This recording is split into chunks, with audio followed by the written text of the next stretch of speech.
Good evening. I'm Jan Kowalski McDonald with Greenslate I Incorporated. And tonight we're going to be discussing all the new laws that came into effect effective January 1st, 2018.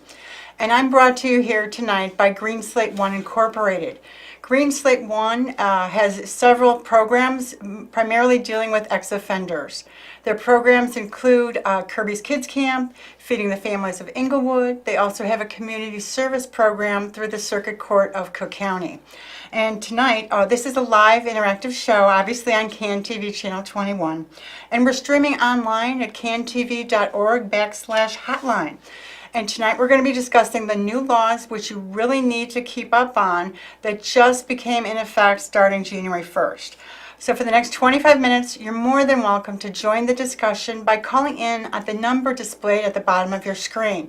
Please, you can call in at any time with any question, comment, or concern about these new laws. So let's get started. Let me tell you a little bit about Greenslate. Let me show you their information. If you want to contact Greenslate I Incorporated, their logo is It's Never Too Late. Their founder is Ziff Sistrunk Sr. And you can reach them. They've got a post office box 378744. That's in Chicago, Illinois, 60637. Their phone number is 217-600-1846. Their email is greenslateinstituteforjustice@gmail.com. And they also have a website, greenslateinstituteforjustice.weebly.com. Back to me. Let me start telling you a little bit about myself. I'm Jan Kowalski McDonald, and Kowalski is a Polish surname, and it's confusing for a lot of people. So I prepared this cute little slide here, and it's my koala bear. Let me show it to you here. Maybe we're going to zoom out a little bit there. There's my little koala bear. And my koala is on his skis. And that's because my middle name here is Kowalski. So I've got the little koala on skis. Now some people are tempted to call me Kawasaki, like the motorcycle, but it's really not Kawasaki. And to help you remember a little bit more, it's Jan Kowalski McDonald, and there's my little koala, and I am 100% qualified because I'm Jan Kowalski McDonald. And here we're going to be talking about some of the new laws that became in effect in January 1st of 2018. And let's start out with the one that for me is kind of interesting. There's a new bill, and it provides that if you're going to go test drive a vehicle from a car dealer, you know, they usually have a sticker on the window. They cannot allow you to drive, even test drive a vehicle from the dealer's lot unless any decals and paperwork are removed for the windows.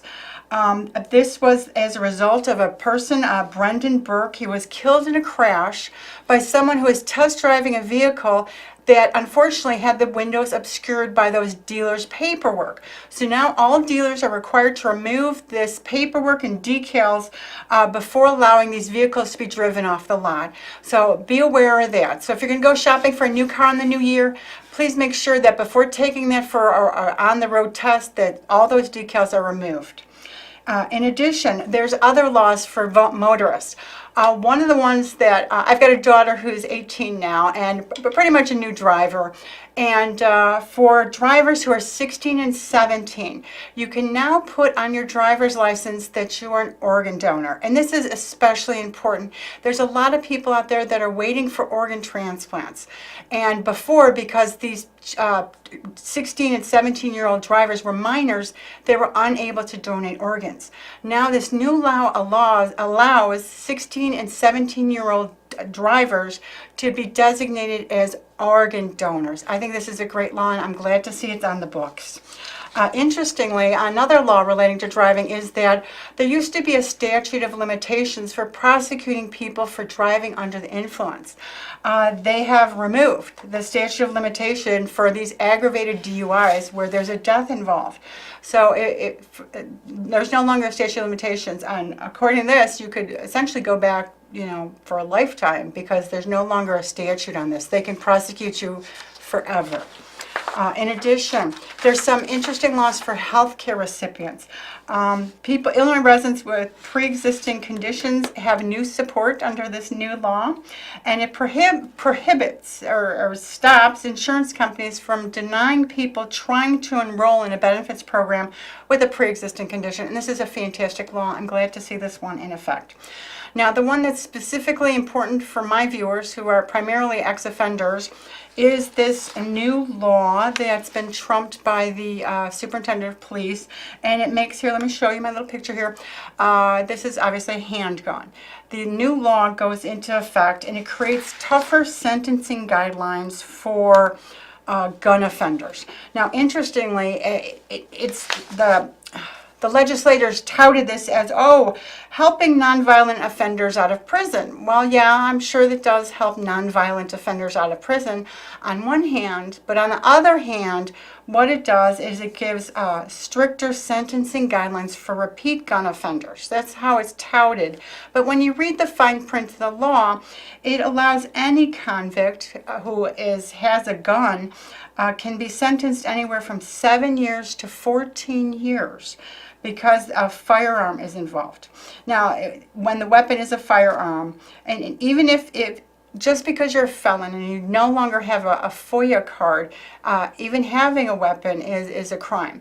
Now, this criminalizes it even further by providing for sentences from 7 to 14 years, merely because an ex-offender has a weapon. And of course, Ray, if you're out there listening, I'd love to hear your comments on this. I think it's excessive. It does allow for judges to give them discretion in order to say, no, 7 years is too harsh, 14 years is too harsh. But in those instances, if there's a deviation from these strict sentencing guidelines, then the judge essentially is subject to being reported to a commission who's going to study the effectiveness of these harsher sentences. In my experience, I don't think harsher sentences necessarily deter offenders.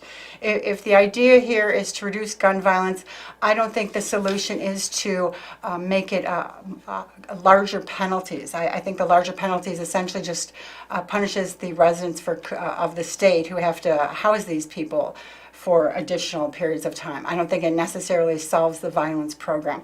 But Ray, if you're out there, I'd love to hear comments, concerns, and questions about these stricter gun sentencing laws that came into effect. When a person is convicted of unlawful use of possession of a weapon, and for instance, if you're an ex-convict, you don't have your right to have a FOIA card. So you cannot be in possession of a firearm. So if a person is convicted of unlawful possession of a firearm, you could be sentenced from 7 to 14 years. This is, I think it's extremely strict. Ray, if you're out there, I'd love to hear from you. But this is just one of the laws that became in effect effective January 1st, 2018. There's a couple other interesting ones I wanted to pass along. One of them deals with hate crimes. And it adds crimes that are committed on a religious facility to the definition of a hate crime.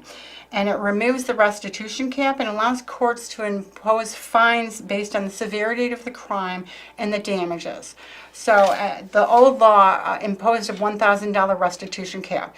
So now if there's a hate crime involving essentially a religious facility, there's no limitation on the damages. And a lot of times this law was based upon the concern that the damages that were caused by these hate crimes were excessive, and to the extent that, yes, the person might be in jail, but at the same time, the church was damaged beyond repair, and only $1,000 is not nearly enough to place the facility. We've got a caller. Caller. Hello, how you doing this evening? Hi. Do you have a comment or question? Yes, can you hear me? Yes, great. Oh, okay, my name is Paula. Hi, Paula. I have a question in regards to getting an FOD card back. If a family member of ours has had a conviction way back in 1992, it was strictly just a burglary, and now he's trying to get his FOD card now so we can purchase something to protect us here in our home because we live here in Chicago. What is the statute of limitations to go ahead and refile to get a professional FOD card? Like I said, this was back in the 90s. Everything is done. He hasn't even had a ticket since then. So how do you go about, and I mean, he filed once and he was turned down, But what else can we do? All right, there's two things I'm going to suggest. The initial crime from way back in the 90s, I would suggest that you go to seek it being expunged or sealed or even executive clemency. That essentially, if it's expunged, police officers can still see it, including the Illinois State Police, and they are responsible for issuing the FOIA cards. However, if, hold on, sorry about that. However, if the, Paula, are you still there? Paula, did I lose you? Hello? Hi, wait, let me finish answering Paula's question.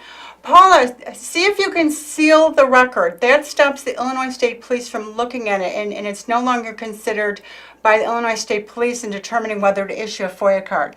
And the second thing to do is appeal it. You can appeal the denials of the FOIA cards, and it's through an administrative procedure with the Illinois State Police. So Paula, if you're still out there listening, I hope you use this. So number one, seal the record with the local jurisdiction in which the crime occurred. And the second thing is appeal it with the Illinois State Police. And do we have another caller? Yeah, hello? Hi, do you have a comment or question about tonight's show? Yes, my name is Ray. Ray, how are you?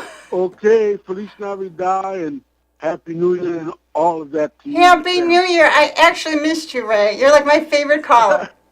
Okay, I agree with every new law, especially about the guns.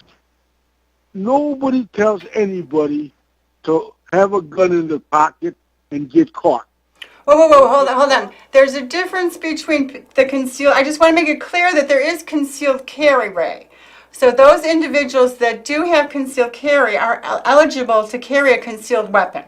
So I just want to make sure that we're not talking about individuals that have a concealed carry license. I don't argue with that at all because they're illegal. So you don't believe in concealed carry either, Ray? I said that I believe that if they have a carry weapons card, then I'm not talking about them. I just wanted to clarify that because there are people that are eligible to carry a weapon that are not police officers on duty, and that's the concealed carry license. That's fine. We're not talking about that. We're talking about ex-offenders that are in possession of a weapon. About the gangsters and the hoodlums that carry guns and they're not supposed to. They know they're going to get caught, and they do it anyway. They're on their third strike, and they know that when they get caught, it's going to go for a long time. So, you know, life is of choice. If you choose to do the wrong thing after you've already done something wrong and get caught again, then you deserve to get that time. You know, Ray, I absolutely agree with you. If you break the law, there is a time component. I guess my question to you, Ray, is how much time is enough time? This new law criminalizes it even harsher. Do you think that the harshness of the sentence has any effect on the deterrence? So in other words, does the ex-offender that is unlawfully in possession of a weapon say, well, gosh, I'm not going to carry the weapon because I'm going to get 14 years as opposed to 7? So is there a connection between the sentence and the crime, I guess I'm asking you, Ray? Okay, thank you. Caller, do you have a comment or question?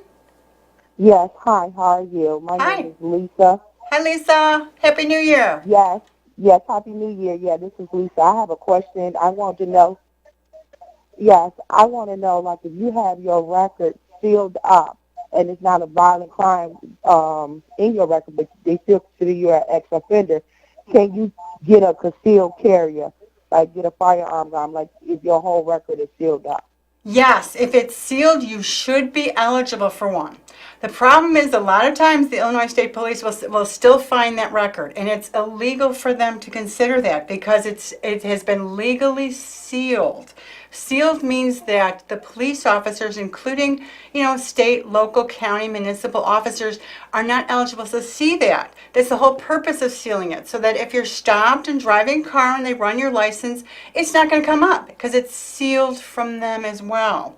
So it's a big problem if they are eligible to seal it. But one little tip, hold on, Lisa, there's one little tip I want to pass along. in that when you do the sealing and or the expungement, make sure that they take your mug shot with you. You have to specifically request that they delete your mug shot too. So it's not just the record of conviction. They have to make sure any and all arrest records are also no longer eligible for anyone to see. So make sure that's on the paperwork when you do your sealing. But Lisa, if you're having problems getting a FOIA card and you've had a sealing, your record has been sealed or someone's record has been sealed, then they're not following the law, and you should make sure to appeal the determination through the Illinois State Police FOIA department. But the FOIA department, because of the concealed carry, my understanding is they're running about 3 months behind. So if today I apply for a concealed carry permit, and my own experience, it takes about 90 days for them to even process it. So Lisa, I don't know, I'm hoping I answered your question. Did we lose you, Lisa? Lisa, are you still there? Caller? No, it looks like we lost our caller. But I hope I answered your questions. There's another interesting law that's on the books. It creates an imprisonment term for a person who delivers a fatal dose of a controlled substance to another person. So I think this would affect a Dr. Kevorkian, as well as, for instance, if you're partying and someone overdoses. If you are a person who delivers a fatal dose, this is considered a homicide. So this is a brand new law on the books. There's also other new laws, and hold on, before I tell you some of these other new laws, let me just pause here. I want to... Oh, Ray, hi, Ray, you called in again. Ray again, yes. We're talking about the connection between the severity of the sentence and the deterrence, and I wanted to know your thoughts. Okay. You know my thoughts on getting time. Maybe they shouldn't get that much time, but they should get some time, because for the last 20 years, they've been skating with time served or a probation. But now, what was the question again? I'm sorry. All right, suppose the law was if you are illegally in possession of a firearm and you're an ex-convict and you don't have a FOIA card and you are in possession of a firearm, prior to January 1st of 2018, they would probably give you up to 7 years. Now with this new law, they can give you up to 14 years. So my question to you is does the severity of the sentence really deter the crime? You know, my answer is this. If 7 years wasn't enough for them, maybe they should get 10 years or 14 years. Because evidently, 7 years didn't deter them from carrying a gun again, breaking the law again. So you know, everybody acts like it's society's fault. It's not society's fault. It's the people that have illegal guns. You're absolutely right. Ray, I happen to agree with you 100%. It's a personal accountability. You have to be accountable for your actions. There are consequences to your actions. But my concern is that, is this consequence too harsh? Does a young man who's illegally in possession of a firearm, is he really thinking, well, gosh, I shouldn't do this. I'm going to get 14 years as opposed to 7? Is that a major deterrent? Sure, but you know what? Like I said before, if 7 years didn't scare them, you're going to give them 7 years again? No, you give them 10 or you give them 12. Maybe that'll deter them from carrying an illegal gun, maybe to shoot somebody. It was great talking to you, Ms. Kowalski McDonald. And I want to just say, great show. When I'm home, give you a call. And like I said, great show, and have a great weekend. I'm glad you're back, Ray. Thank you. I always appreciate your input. And let me just pause here for station identification. You're watching Greenslate I Incorporated live on CAN TV Channel 21 and cantv.org/hotline. And today we're discussing some of the new laws that just came in effect on January 1st of 2018. And you can call in and join the discussion. The number's at the bottom of your screen. And of course, this is a live show. So let me just go to a couple other laws that I thought were really interesting. There's crimes that are on the books, that have been on the books. And one of these is cyber stalking. And unfortunately, if you ask me, the definition of cyber stalking is a little vague. So what is cyber stalking? Does that mean if I look at my ex-boyfriend's Facebook account, am I cyber stalking? I think that we need to tune up these definitions a little more. But they did. They added a new crime, and this is for the tracking software. I don't know if my audience is familiar with this, but if you suspect your significant other is not being completely faithful to you, there are these commercially available software programs that you can download from the internet, and usually they're under $50. And these will allow you to track that significant other's cell phone use, as long as you have your password and you install it on their phone. And doing that is now illegal. I want to make it absolutely clear. You cannot do this any longer. Even though these programs are completely available, widely available, and relatively inexpensive, you can't do this. This is now officially a crime of cyber stalking. So if you think your significant other is cheating on you, you're going to have to do it the old-fashioned way, which is essentially follow them. But then that's stalking too. So my best advice to you is that if you suspect your significant other is not entirely faithful to you and you're not happy with the relationship, to have a frank, open discussion with that significant other, because perhaps if your feelings aren't being reciprocated, that perhaps other solutions should be looked into. But there's other new laws I want to tell you about. Some of these are kind of strange. One of them, hold on, I don't want to miss any here, is, let me show you this one. Yes, this is the haircut. There is a new law relating to haircuts. And I'm thinking, what is our legislature doing in Springfield? Now, what they did, the idea behind the bill is there is gender-based price discrimination. And what does that mean? That essentially means that chains that cut hair for a living and dry cleaners charge different amounts for cleaning men's shirts and women's shirts, cutting men's hair and women's hair. So now these dry cleaners, barbers, and tailors as well are now required to provide price lists that have standard services, but it's upon request. But I thought it was kind of an interesting law. And of course, there's another one of my favorite laws that I really like. This is, I'm calling it the freedom to Yelp. I don't know if my viewers are familiar with the Yelp process, but it's essentially an application on most people's phones where you can essentially rate a business and indicate whether you're satisfied with the services you received or not. And now you have the freedom to Yelp. There have been some stories that have been circulating. For instance, I heard a story about a woman who went to a hotel. She was not happy with the service. She left a negative review online of the hotel, and soon after got a bill in the mail because apparently there's some fine print in the hotel contract that says if you post a negative review, we're going to sue you. Well, this new bill that was just put into effect on January 1st, 2018 gives you the freedom to Yelp. It's your First Amendment right here. You can leave positive reviews, you can leave negative reviews, and essentially any contract that you enter into with that little fine print that says you can't do it is now void as against public policy. So Yelp away, people, Yelp away. There's a couple other ones I just want to touch on, and I'm getting short on time here. One of my favorites here is here, let me show you this one. That's my cute little puppy dog. Isn't he adorable? And why am I showing you a picture of a dog? That's because there's this new law that just came into effect that allows your divorce judge to determine who gets your dog. It's now essentially considered, the animal is considered marital property for the judge to decide. And before this new law, it was a question whether the animal was property and whether it was to be allocated by the judge. This new law finds that the judge can now determine if the wife or the husband gets FIDO in the divorce proceedings, which I thought was kind of interesting. And there's a couple other little laws I want to get to. I'm getting short on time here. Oh, before I get to that, there's my favorite law, which is relating to animals, which is, where did I lose it here? Oh, which is relating to, you guessed it, elephants.